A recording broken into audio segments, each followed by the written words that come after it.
Hello, everyone. You're watching Eagle News America. I'm Thomas I. Likeness, broadcasting from our studio in Edmonton, Canada. And tonight we have updates from several of our correspondents across the United States. Anna Cui in Las Vegas, Nevada. Nevada continues with distance education, gives update on security incident. I'm Alin Ramos in Washington, D.C. President Trump defends his nominee for Supreme Court Justice, and the 2020 Census deadline is approaching.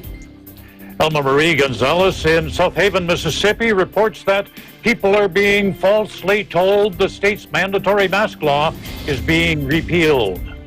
Monique Valesco in Louisiana will tell us how the city of Baton Rouge is working to improve access to healthier food for underserved communities, and should tell us how free technology training is being offered to its residents. Mayanne Manzano-Gerzon in Sicklerville, New Jersey. Governor Murphy extends public health emergency, and New Jersey, the 50th state to exclude combat pay from gross income taxation. Emerson Simon in Selmar, California. A bridge home facility opens in Angeles Vista to house homeless women. Plus, for EBC Sports, Melissa Potas in Orlando, Florida, reports on the Miami Heat heading to the NBA Finals. Our coverage begins now. First, an overview of how COVID-19 looks now. The death toll worldwide is nearing that 1 million mark. According to the Coronavirus Resource Center of Johns Hopkins University and Medicine, as of 6 p.m. Eastern Time today, the number of COVID-19 cases reported worldwide, now more than 33,200,000. These are the top three countries with reported positive cases. The United States, more than 7.1 million. India, more than 6 million. Brazil reports more than 4.7 million people infected with the virus. As we noted a moment ago, the number of people worldwide who have succumbed to this virus is nearing 1 million. The top three countries with reported COVID-19 related deaths: in the United States, the infection has claimed the lives of nearly 205,000 Americans. Brazil has close to 142,000 COVID-19 deaths. And India, more than 95,000 people have died from the virus.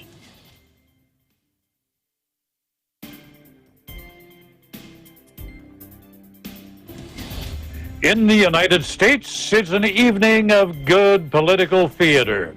The first of three presidential debates has just got underway. It's being held at the Case Western Reserve University in Cleveland, Ohio. President Donald Trump and Democrat rival Joe Biden have been preparing for weeks. One political analyst says he doubts the verbal sparring will change many minds. Professor Peter Logue of George Washington University says most viewers have already decided who they will support.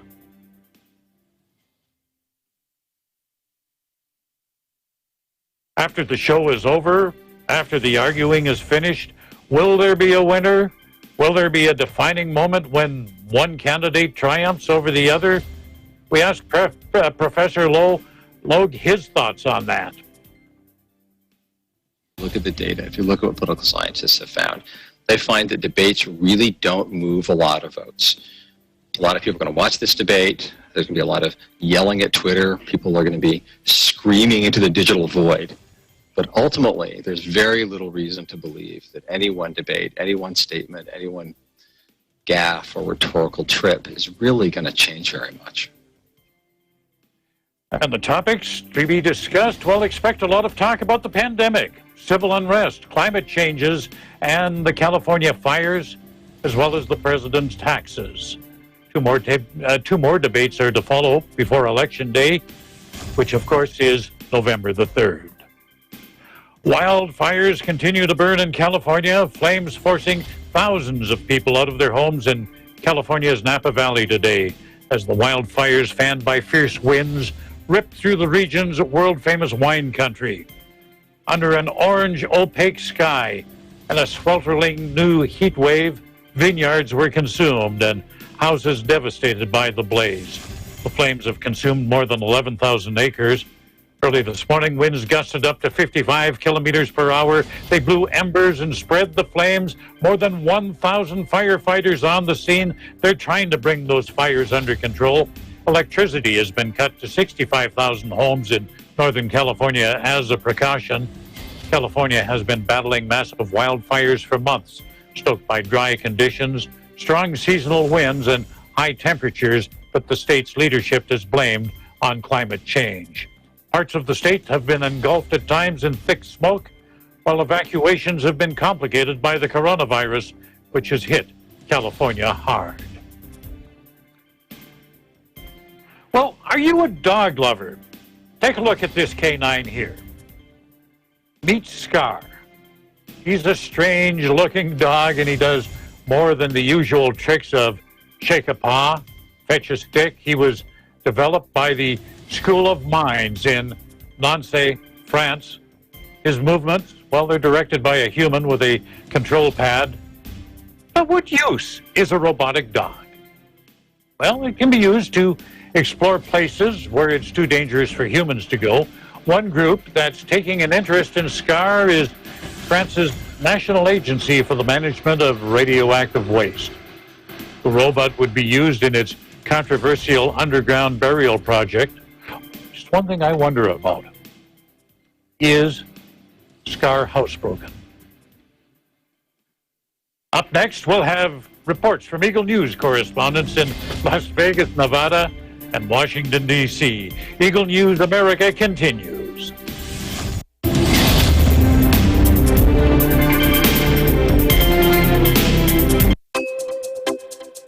The New Era University, in its 45th year of excellence, discipline, and service to humanity, will offer online education all levels beginning this first semester academic year 2020 to 2021 through the NEU Virtual Learning Environment, or NEU VLE. New Era University offers a complete basic education cycle from kindergarten up to senior high school, offering all strands.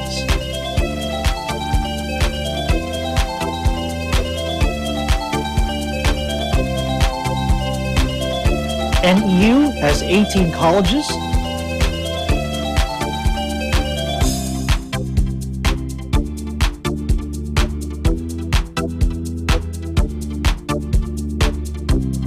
and 2 graduate schools. It also offers ALS and ETF. Best of all, NEU has the most affordable tuition fees among private universities in the Philippines. NEU is at Quezon City, the city of San Fernando, Pampanga, General Santos City, South Cotabato, Lipa City, Batangas, and Pinugay, Baras, Rizal. New Era University is under the stewardship of Dr. Dilo L. Rosas. What are you waiting for? Be part of the new normal. Enroll now. Classes start on October 5, 2020.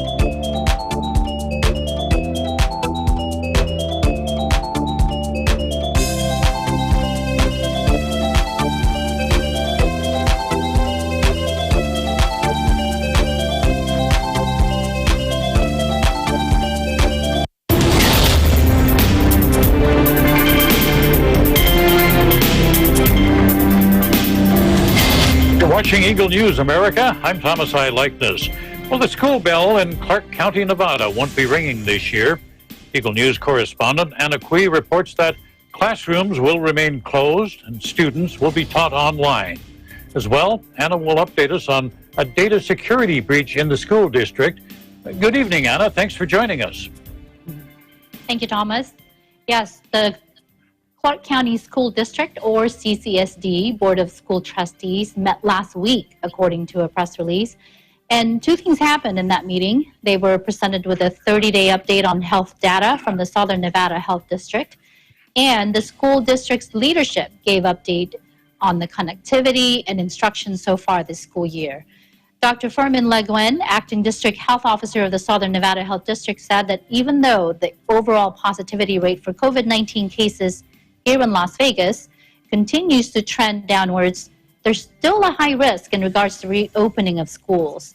In the beginning of the school year, CCSD announced that all schools will be on distance learning for the first 90 days.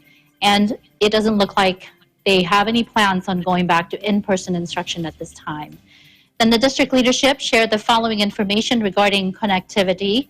As of September 15, 2020, over 226,000 devices such as Chromebook have been issued to students here in Clark County. The Family Support Center was able to provide over 13,000 students with internet access. And the district is at 97% of projected enrollment. By the way, Thomas, just to give you an idea how big the Clark County School District is, we have 336 schools and over 300,000 students. It's been reported that it is the 5th largest school district in the nation. So that 97% is equal to about 310,000 students. And out of those enrolled, 99% have been marked present at least once this year. So CCSD continues to partner with Connecting Kids Nevada. It's a program under the COVID-19 Task Force. It's an organization with the goal to connect every student in the state to have reliable devices and internet access. According to their website, as of yesterday, they have a little over 6,000 students yet to reach to confirm whether or not they have internet access. So this is an improvement compared to our last report a couple of weeks ago when that number was actually over 10,000. So it's not too late for families to get help with connecting to distance learning. They just need to call the Family Resource Center at 888-616-2476 so that they can get help if they need to. Now, in related news, Thomas, you mentioned there have been reports from other media outlets regarding the data security breach incident that the Clark County School District first announced on August 27. There are rumors circulating that the hackers released private information, including social security numbers, because the district did not pay out the ransom demanded by the hackers. So today, CCSD sent out letters they sent out letters to all the parents. I received one because I'm a CCSD parent, acknowledging these reports.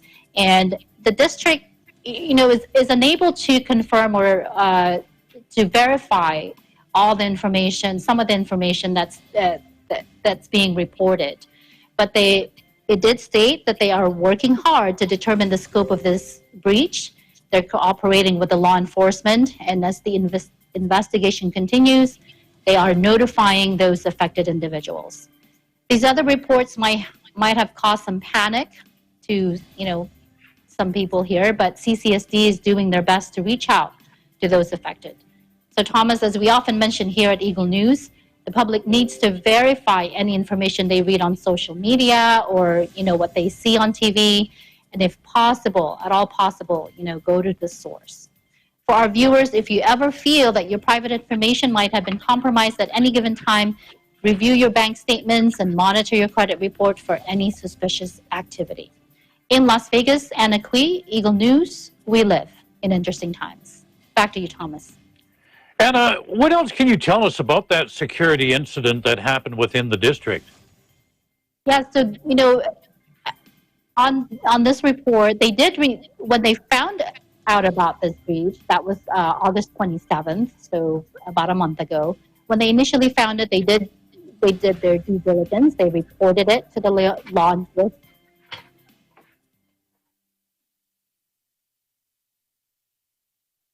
And we seem to have got hacked here. We've got a bit of a technical difficulty. We'll rejoin Anna in later on in the program, but now we'll go to the nation's capital, Washington, D.C., where Eagle News correspondent Imelin Ramos brings us two stories today. First, President Trump defends his nominee to fill the Supreme Court vacancy, and also Imelin will be reminding us that the 2020 Census deadline is approaching. Good evening, Imelin. Good evening, Tom. I hope you're doing well. I am. Cold, well. President Donald J. Trump nominated Judge Amy Coney Barrett to the United States Supreme Court last Friday. This sets up a showdown between the Senate Democrats and Republicans. In the official nomination ceremony, President Trump describes Judge Barrett as a woman of unparalleled achievement. Let's take a look. Today it is my honor to nominate one of our nation's most brilliant and gifted legal minds to the Supreme Court. She is a woman of unparalleled achievement, towering intellect, sterling credentials, and unyielding loyalty to the Constitution, Judge Amy Coney Barrett. President Trump defended Judge Barrett in a press briefing last Saturday, saying that there is unity in the Republican Party. Also, President Trump referenced comments made in the media and by comedians about Judge Barrett. He mentioned that the New York Times said that Barrett's religion is not consistent with American values.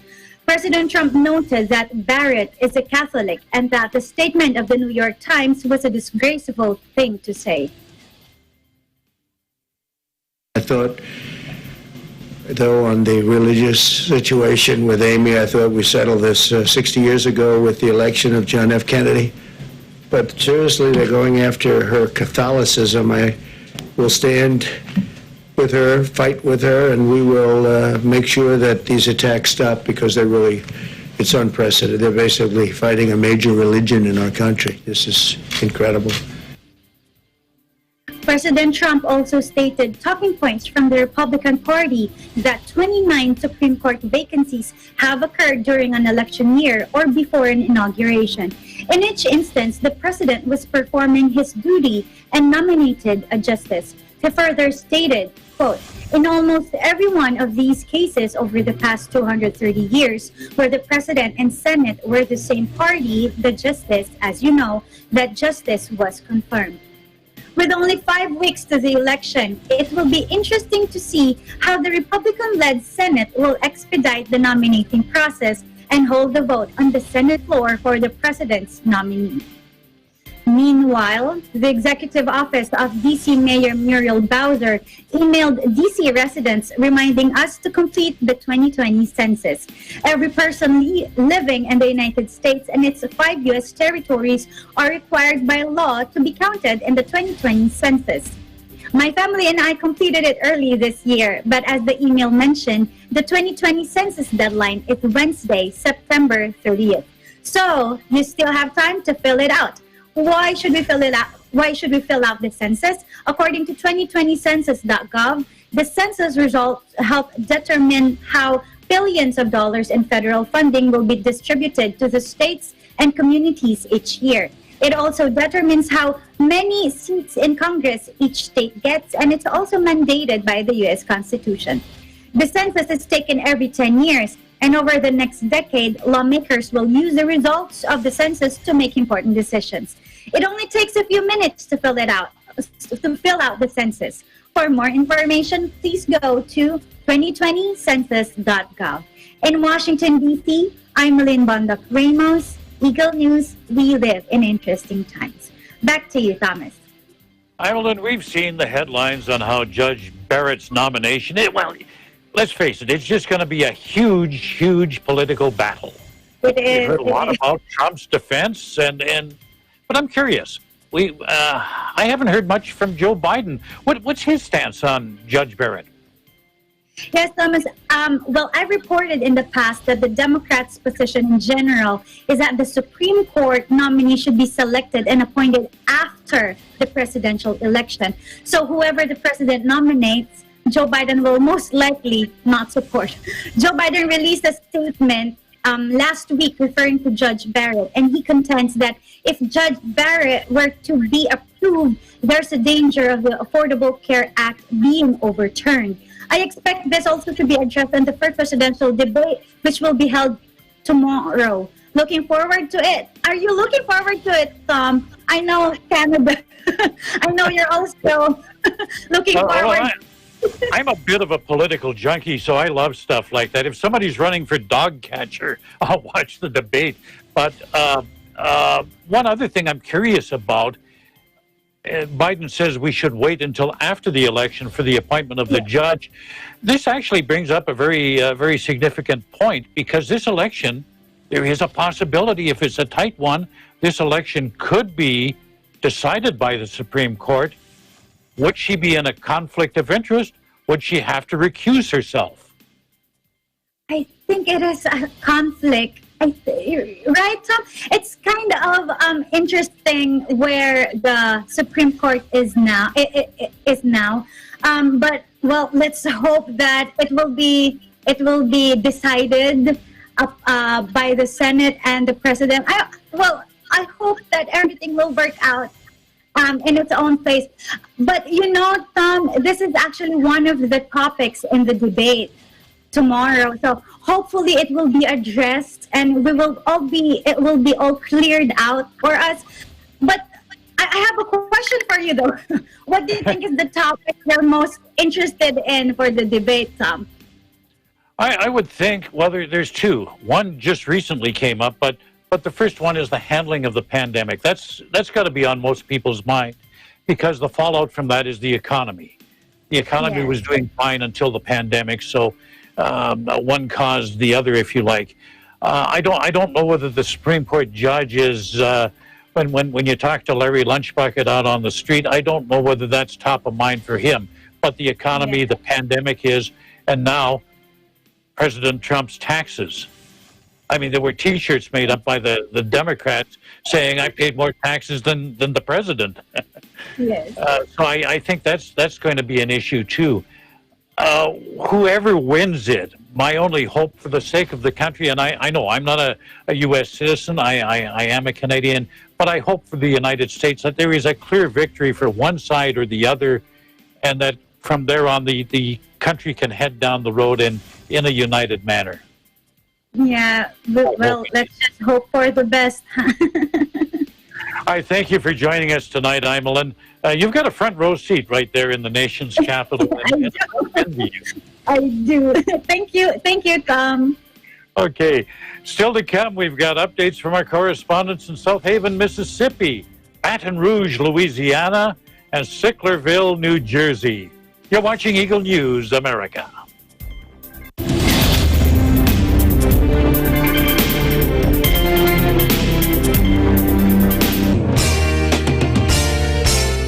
The search for the best continues. Tagi sa Nanggaling Part 2 is now accepting audition entries. Kung ikaw ay 21 to 59 years old at may angking galing sa pagkanta, mapa-solo, duet, trio o banda man, magpadala na ng audition entry.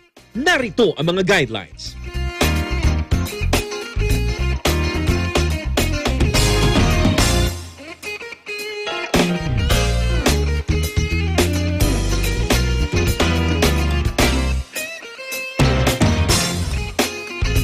Para makapagpasa ng entry sa singing category, contact Nikki sa 0977-651-9504.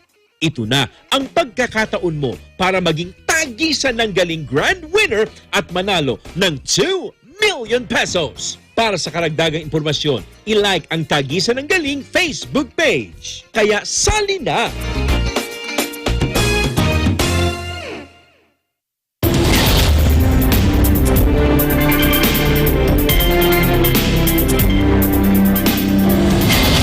This is Eagle News America. I'm Thomas I. Likeness. Some nefarious pranksters are stirring up some dangerous trouble on social media in the state of Mississippi. Eagle News correspondent El Marie Gonzalez tells us people are wrongly being told that the mask bylaw in the state is being abolished. Thank you, Thomas, and hello from South Haven, Mississippi. In a statement from the Mississippi Emergency Management Agency Sunday, a fake letter has been circulating on different social networks claiming to come from Mississippi Governor Tate Reeves' office, falsely stating that all residents and businesses in Mississippi are no longer required to wear masks starting October 2020. This false letter also claimed that the statewide mandate will be abolished and even showed the signature and seal by Governor Tate Reeves dated the 17th day of September 2020. MSEMA confirmed that this letter is fake and cautioned all Mississippi residents to verify their information using the latest executive order updates posted on the Secretary of State's website. According to MSEMA, any major changes in the statewide mandate will be addressed in a press conference and an updated executive order. As of right now, the state mandate requiring face coverings and masks in public places where social distancing is not possible is still in effect. Meanwhile, the National Centers for Disease Control and Prevention, or CDC, and the Mississippi State Department of Health continue to monitor COVID-19 and are working to limit the spread of cases nationally and in the state of Mississippi.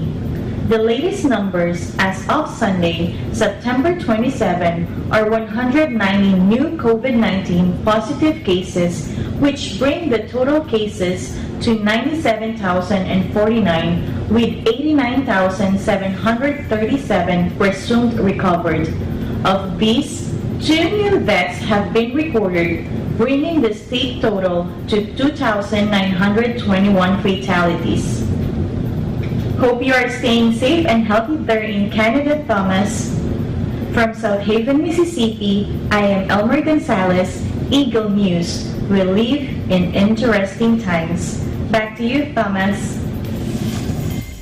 In the city of Baton Rouge, Louisiana, healthy food is hard to come by for people in some communities. Our Eagle News correspondent, Monique Valesco, tells us how the city is improving access to healthier diets, as well as offering free technology training to its residents. Here in Baton Rouge, the program Go Get Healthy is in its 3rd year of operation and is currently seeking up to 20 organizations focused on education, production, and distribution of fresh and nutritious food in places throughout East Baton Rouge Parish known as Food Deserts. Go Get Healthy is a collaboration of agencies working to help with nutritious food access and is led by the Mayor-President Sharon Weston Broom as a part of her Healthy City initiative, also known as Healthy BR. Grant funds will support eligible nonprofits, faith-based groups, and businesses to create programs to improve food access in food deserts throughout our community. Applicants will be able to apply for 2 levels of funding. The first level allocates awards up to $100,000. The second level award a maximum of $50,000. Proposal will be reviewed and selected by a community-based committee. The deadline for application is 5:00 p.m. Friday, October 9, 2020. In the past 2 years, Go Get Healthy has helped over 4,000 residents and screened more than 2,000 community members for food insecurity. Partners have grown more than 3,500 pounds of produce and distributed over 27,000 pounds of fresh food. Affiliates have supported and partnered with 7 corner stores to sell fresh fruits and vegetables. Mayor Broom stated, Go Get Healthy has done tremendous work in our community. In year 3, I am looking forward to continuing this work and engaging more community partners in our effort to address this pressing need in our community. More information is available at healthybr.com/GEAUX-GetHealthy. On Tuesday, Mayor Broom announced that the launch of the City Parish Citizen Data Academy, a 3-part virtual training series designed to help Baton Rouge citizens learn the data and tools available through the Open Data BR and EBR GIS platforms. The academy is free and open to all residents of East Baton Rouge Parish. Mayor Broom stated, through this Citizen Data Academy, we are broadening the reach and impact of these efforts and empowering residents to understand trends, make decisions, and support our community using the tremendous data we have at our fingertips. Each session will be taught by the Department of Information Services leadership team, and this monthly series progresses from beginner to intermediate and to advanced topics.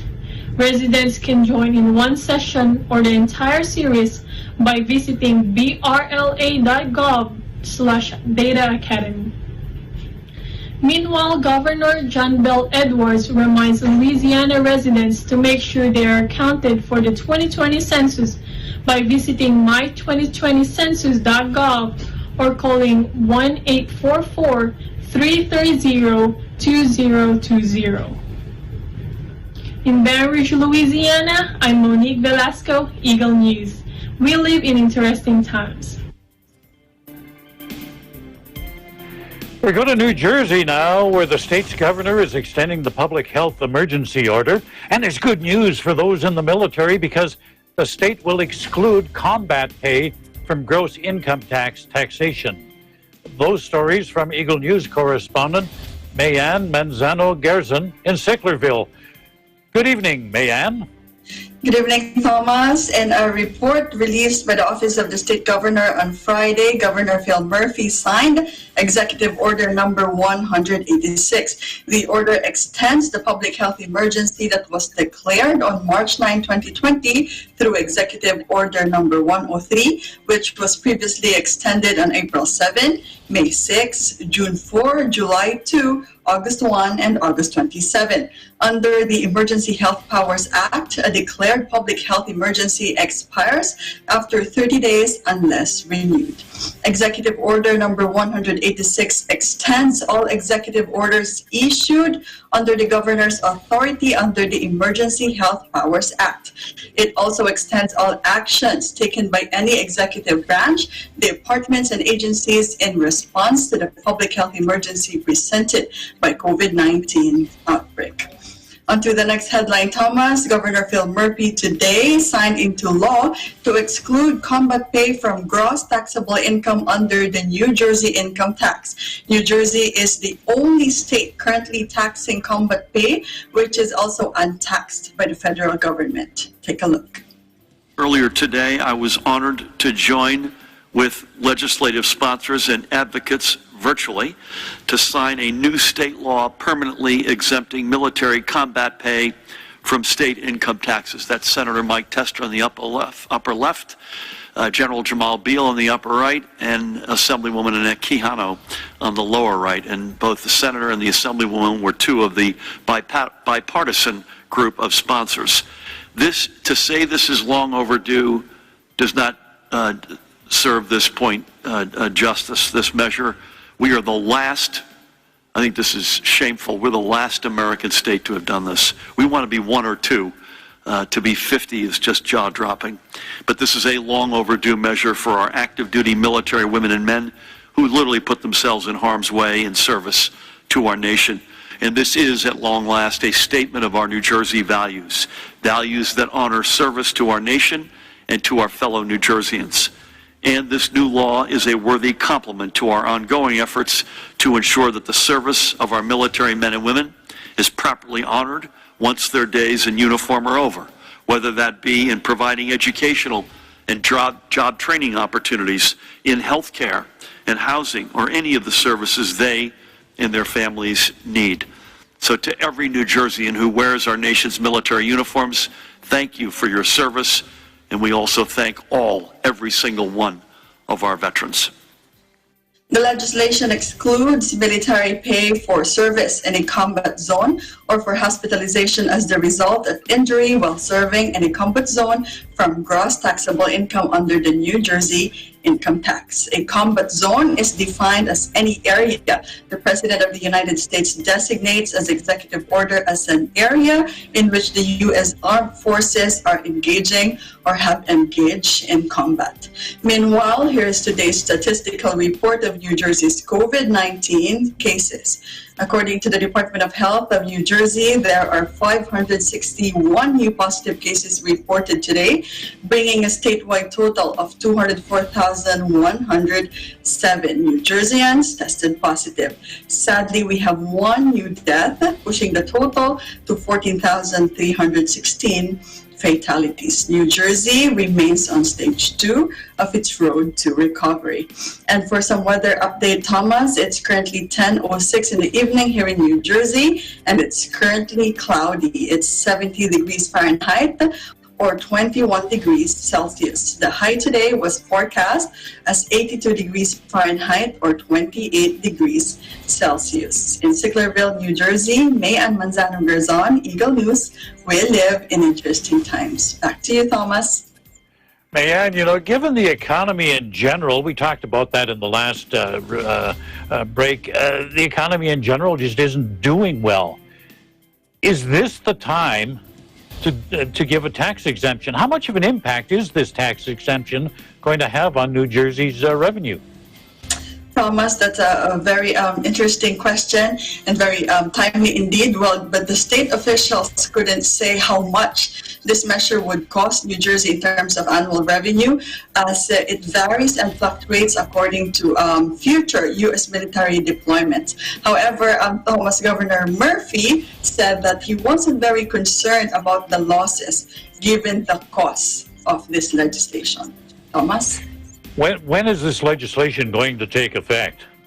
The new law takes effect immediately, Thomas, and can be applied to taxable years beginning in January. Thomas. So a good deal for people in the military, and let's face it, I don't think I'd want to trade places with them. They probably deserve that tax exemption. Thank you for joining us this evening, Mayan. Still to come, we've got updates from Selmar, California. We've got updates from Orlando, Florida. And our correspondents, we're going to shoehorn this one in. They're going to give us some insight into National Coffee Day. That's tomorrow. Oh, and you can check out a feature after this broadcast. Check out this feature on Digital Nest, all about National Coffee Day. You're watching Eagle News America.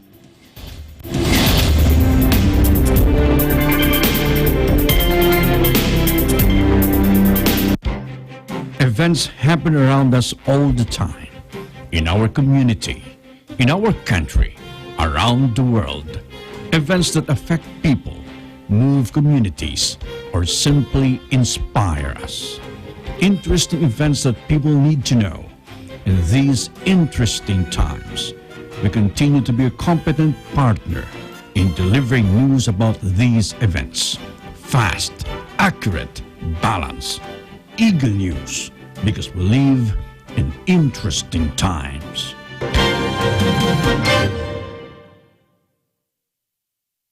Innovation, digital disruption, globalization. Startups, micro, small, and medium enterprises, as well as large corporations, all face interesting challenges in the market today. Peek into the world of exciting opportunities and partnerships to drive growth with the latest business news and information. We are open for business. Join the conversations to create a more vibrant environment for entrepreneurship. Catch Open for Business every Saturday from 5 to 6 p.m. Open for Business, from vision to action.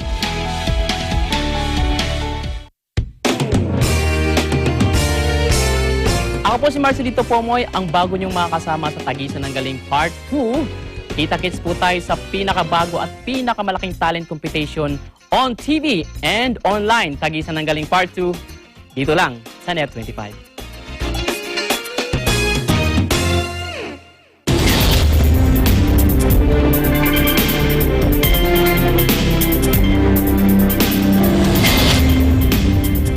This is Eagle News America. I'm Thomas I. Likeness. There's more help for homeless women in Los Angeles. Eagle News correspondent Emerson Simon has details on the latest effort by the city to ensure that people have a place they can call home. Tell us all about that, Emerson. Thank you, Thomas. Los Angeles opens another Bridge Home Shelter in Angeles Vista as part of the city's ongoing initiative to confront the homelessness crisis. Los Angeles Mayor Eric Garcetti states ending homelessness in Los Angeles is a moral and humanitarian challenge of our time, and it demands every ounce of our creativity, ingenuity, and drive.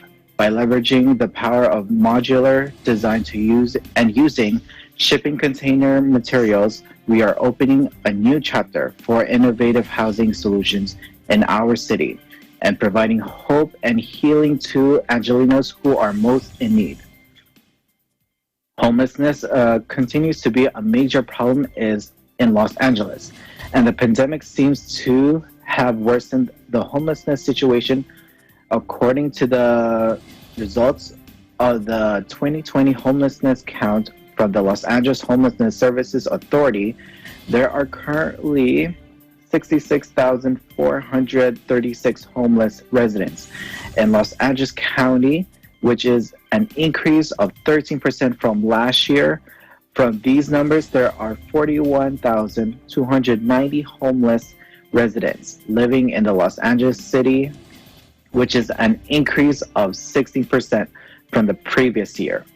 Mayor Garcetti and District 10 City Council member Herb Wesson opened this Abridge Home, or ABH for short, shelter in Angeles Vista, which is the 23rd one built so far in the city of Los Angeles and the first one within the city District 10 vicinity. This new place has 15 beds available for women who are homeless and needing a place to stay in the community.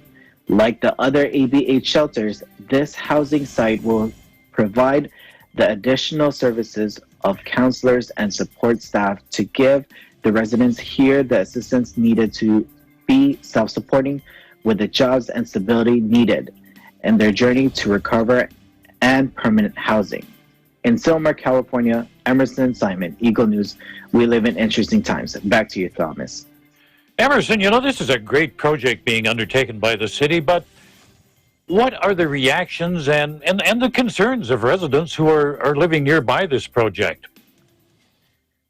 Yes, Thomas. The residents in the neighborhood are supportive of the city's efforts to end homelessness, but at the same time, they are also a bit worried that this project might draw more homeless people into their community.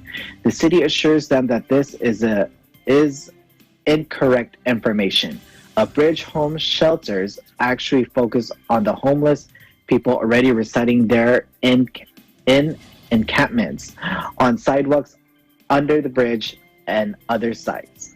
The city is providing temporary housing and the support services needed for them to get back on their feet onto a road to permanent housing.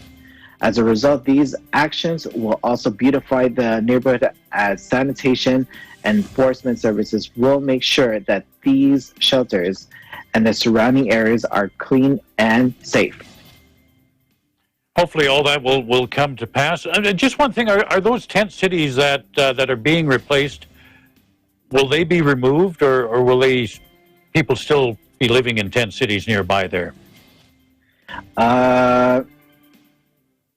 We don't know the full entire information about it, but we'll get back to you for more information. Okay, thank you very much for your time this evening, Emerson, and we'll be talking to you a little bit later in this break. Different topic, though. But first of all, now, EBC Sports.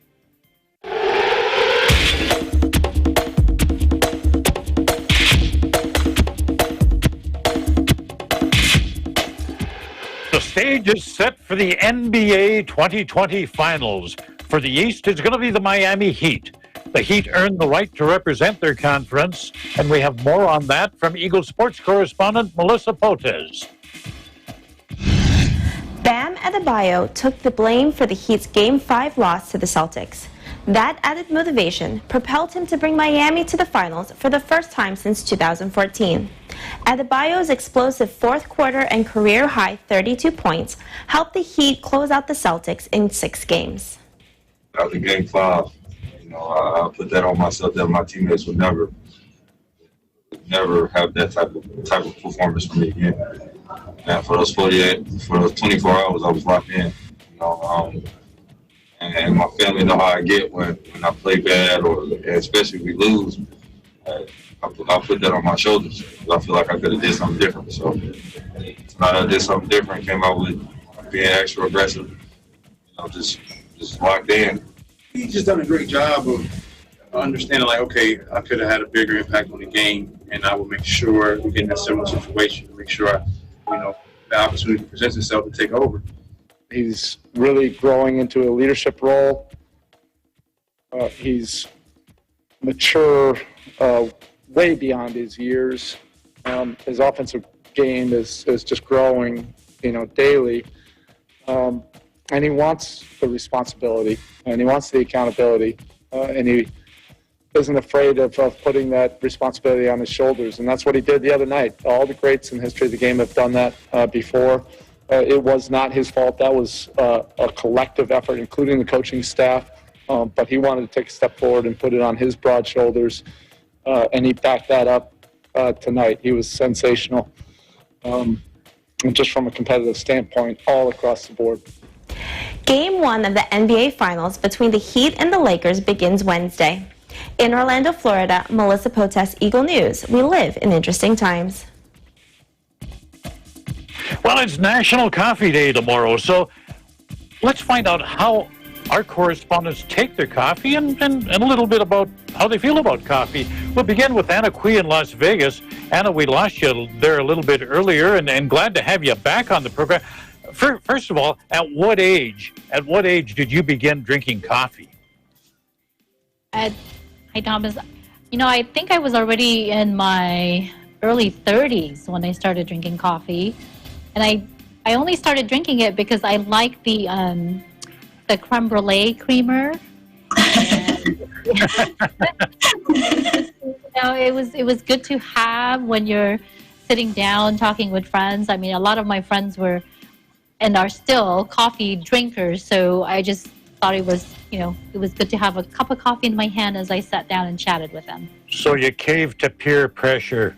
I did. But now I love coffee. I mean, I drink about, on average, 2 to 3 cups a day. Oh, okay. Emerson, what about you? When did you start drinking coffee? I drank coffee at around my early teen years, but I never liked coffee how everyone was really addicted to coffee. But I started drinking a little heavy during college just to stay awake for exams. Okay. It never helps till the third mug. But not an addict. You're just a kind of a social coffee drinker.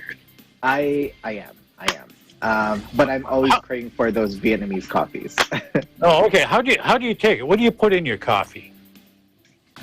Either I drink it like an Americano, like I ordered from Starbucks, or I just drink black and a little bit of creamer, depending on the mood.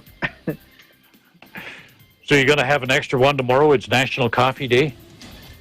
Absolutely. I will probably drink it either black or just celebrate it with mocha. Let's go to Sicklerville, New Jersey, and talk to Mayanne and find out when she started drinking coffee. Yes, Thomas. I remember first having coffee in elementary. Actually, it's early because my father would let me sip from his cup. So every morning he would sit at our terrace in the province in the Philippines and just enjoy his cup of coffee. And I would join him in the morning and would let me sip a little bit. But I didn't start drinking regularly, Thomas, until college. And since that time, I actually tried a lot of different types. So from instant coffee with creamer and sugar, from 3-in-1 coffees from Malaysia, and I would agree with Emerson that Vietnamese 3-in-1 coffee are like the best 3-in-1s ever because surprisingly they tasted really good and they're surprisingly very strong given their instant. But I got converted into plain black brewed coffee, Thomas, 5 years ago.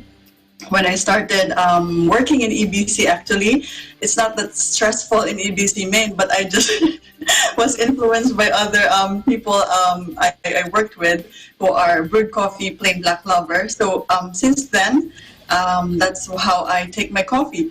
But it doesn't mean, Thomas, that I hate other coffees with other stuff in it, because sometimes I still find myself enjoy pumpkin spice latte, especially in the fall. So, Thomas? We're kind of the same spirit there. I mean, I started drinking coffee at a very, very young age. Part of my heritage is Scandinavian, Norwegian, and they live on coffee. They live on coffee. So, you know, I was about 5 years old and I'm sipping coffee and, you know, but, yeah, well, yeah, why not? And, and so I grew up with coffee and drinking coffee black. Well, you when you acquired that in the newsroom in EBC, I guess that's when you turned professional, because that's the drink of newsrooms, black coffee. They run on it. Might have. And we go to the nation's capital. I bet you drink a lot of coffee trying to stay up late watching all the politics that are happening in your city. Funny, Tom, I always drink coffee. But I started off, I think I was 6 years old. Well, this is an interesting story because what my grandfather, we started off with instant. There's no fresh coffee in the Philippines. So we always have that instant coffee. And my lolo or my grandfather will always pour it in our rice. And that's our soup, the coffee. Well, that's how I started, 6 years old. But as Muan, I started drinking coffee regularly college years, because I have to stay up, my late nights reviewing for exams and stuff. That's where I started drinking 3 cups, minimum 3 cups a day. Up to now, well, I like it.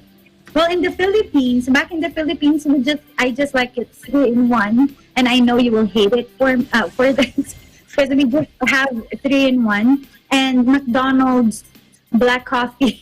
And that's it for me. Then when we moved here in the United States, we are actually drinking it fresh. Like my husband will grind fresh pot and then brew fresh pot. In the morning, it always smells amazing. But I will always drink it with milk and sugar. I haven't got to the point of grinding my own beans yet, but we do have fresh brewed coffee every morning. My wife likes it with a little bit of hot choco, and that's a nice change once in a while. Throw a couple of scoops of that in, mix it up, and it's great. Quick poll before we go. A quick poll. First of all, do you like instant coffee, or do you think it should be banned? And how many cups of coffee a day do you drink? Quickly, Anna. Instant coffee? Yes. Should be banned. Should be banned? How many cups of coffee a day do you drink? Average about 2 to 3. Emerson, you're up next. Ban instant coffee? I would totally ban instant coffee. I average 1 or 2 times a day if I'm in the mood. Okay. So both of you, I'd back you both in the election for president if you'd ban instant coffee. Mayanne. Thomas, I really like Vietnamese 3-in-1. Okay, so you're on the fence there. How many cups of coffee a day do you drink? I limit it to 2, Thomas, because I still need to wake up early in the morning because I have a 1-year-old. Okay, and Imelin, should we ban instant coffee? No, my family will kill me if we ban So you're going to pander to the masses. Yes, I'll cater to the masses, and my average is 2 to 3 cups a day. Okay, and my vote, yes, I would ban instant coffee, although I've been known to drink it, mostly in the Philippines, and yes, 3-in-1. And I like to have 2 cups a day.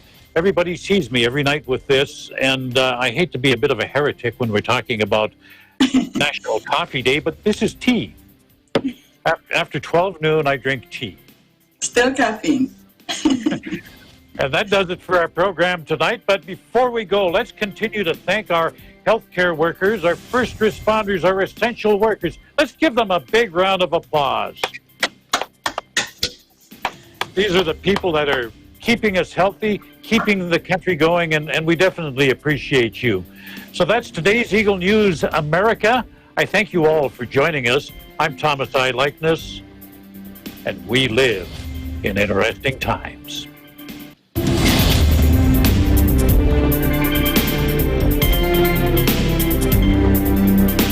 Established 1975, rising in the list of top-performing universities in the country, a pioneer in inclusive education and an institution with a dynamic education in response to societal needs. With already 5 campuses throughout the country, this is the New Era University. These are the programs offered in the branches outside of Metro Manila, starting off with the New Era University, Pampanga branch. This is the first branch outside of Metro Manila and now offers complete basic education, K-12 and collegiate programs. For the basic education, preschool, nursery, kinder, elementary, grades 1 to 6, junior high school, grades 7 to 10, and senior high school, grades 11 to 12. These are the available strands for senior high school for academics, STEM, ABM, HUMS, technical, vocational, industrial arts, ICT, home economics, and for sports, human movement and safety and first aid.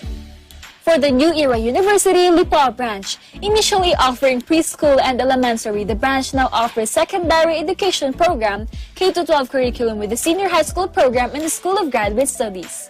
For the basic education, preschool, nursery, kinder, elementary, grades 1 to 6, junior high school, grades 7 to 10, senior high school, grades 11 and 12, and the SPAD program. For the senior high school tracks, academic, ABM, STEM, HUMS, technical, vocational, ICT, home economics, industrial arts, sports track, arts and design. For the New Era University General Santos branch, at first offering the preschool education program, this branch now fully offers the K-12 program with senior high school. For the basic education, preschool, nursery, kinder, elementary, grades 1 to 6, junior high school, grades 7 to 10, senior high school, grades 11 to 12, and the SPAD program. Senior high school tracks and strands available: accountancy, business and management, science, technology, engineering and mathematics, and humanities and social sciences. So what are you waiting for? Enroll now and be a part of the new normal. Be a part of New Era University.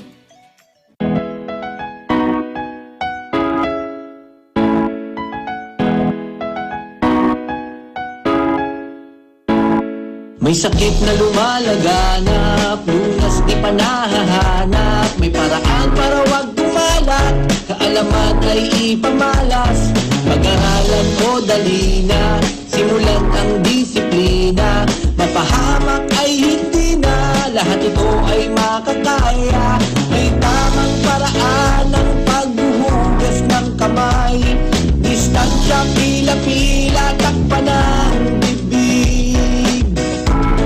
Stay sa bahay. Kung maging kaisa tayo, nabilang sa pagsubok, sama-sama natin talunin sa COVID-19. Sa COVID-19. Yo! Lahat tayo ay nababahala, ang dami ng gawain na naaantala. Atensyon nyo'y kailangan ng italaga. Kailangan mo na magtiis at magtiyaga. Yes! Kalusugan ay kaligtasan, lumalalang sakit ay kayang iwasan. Mag-ingat, sumunod, ito'y malulunasan. Darating din ang ginhawa ng kinabukasan. May tamang paraan ng pagbuhugas ng kamay. Distansya, pila-pila, takpan ng bibig. Stay sa bahay. Kung maging kaisa tayo, kami na sa pagsubok, sama-sama natin talunin sa COVID-19. Sa COVID-19. Kung maging kaisa tayo, kami na sa pagsubok, sama-sama natin talunin sa COVID-19. Sa COVID-19.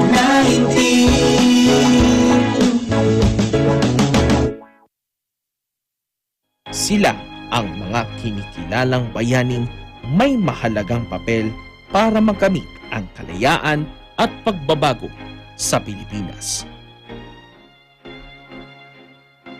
Pero sa panahong ito, may mga bagong bayaning nakikipaglaban sa sakit na lumaganap sa buong daigdig, ang COVID-19. Ang ating mga frontliner, gaya ng healthcare workers, mga doktor, nurses, medical technologists, at iba pang health professionals, mga pulis, sundalo, security guards, mga tauhan na nangangalaga sa seguridad at mahahalagang pangangailangan ng bawat komunidad. Ang mga bagong bayani, ating pasalamatan. Kilalanin ang kanilang sakripisyo